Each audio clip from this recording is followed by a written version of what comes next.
Ồ, này nồng đây. Ôi thùng na. Bà tật đọc cơ, bà tật cơ.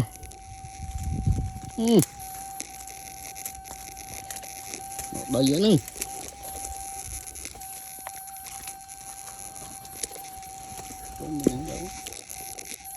Tật đỏ ơi. Tôi lúm mình sáng chứ. Tôi lúm mặt trên sáng. Nè. Wow, bà tật đọc cơ, bụng bụng ơi. Hả mỗi đi. Rồi. Đi.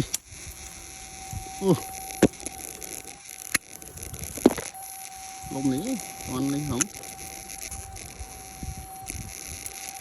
Wow, đây là con quá tớ rồi.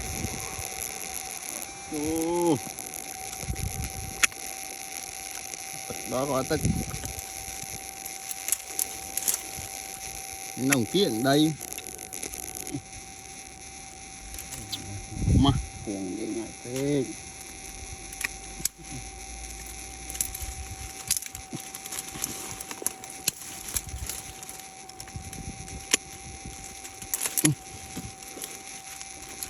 Này khóm ó. Khóm này, trên mất kẹo này.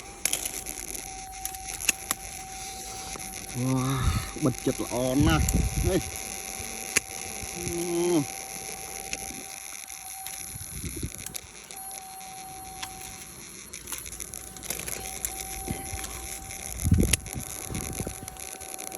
Ôi ơi, mà đi sạch. Nó mới tức. Ôm nó ơi. Ngồi đi.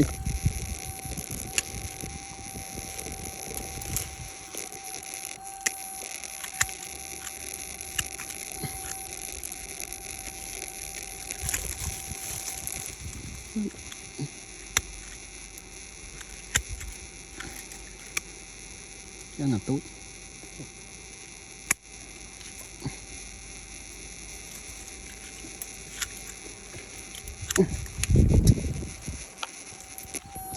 Thôi.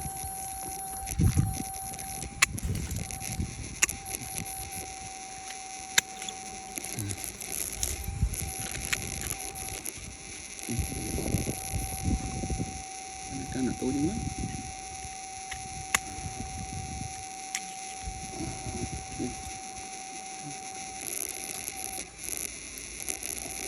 Lọt đi.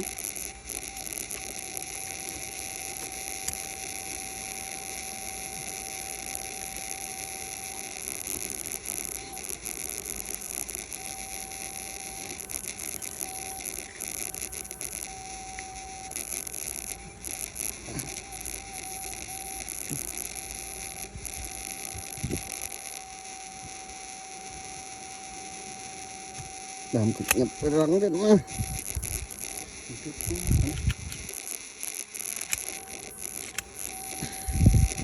Nào thôi. Wow. Phần thùng tetro ơi. Trời ơi.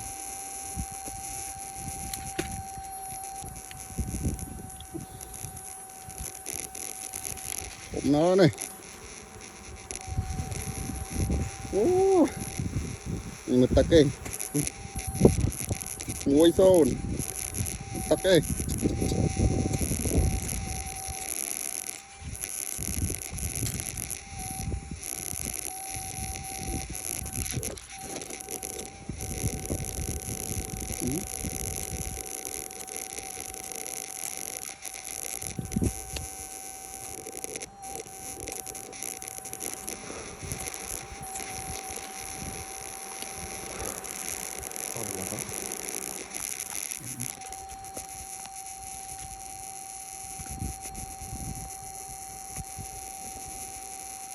Ôi Phật quá.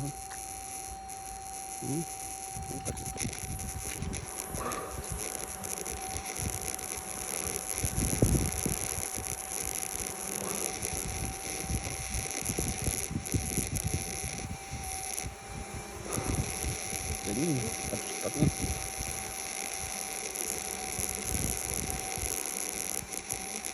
Cá nào mỗi luôn. Anh ấy một cuốn đánh. Cái gì?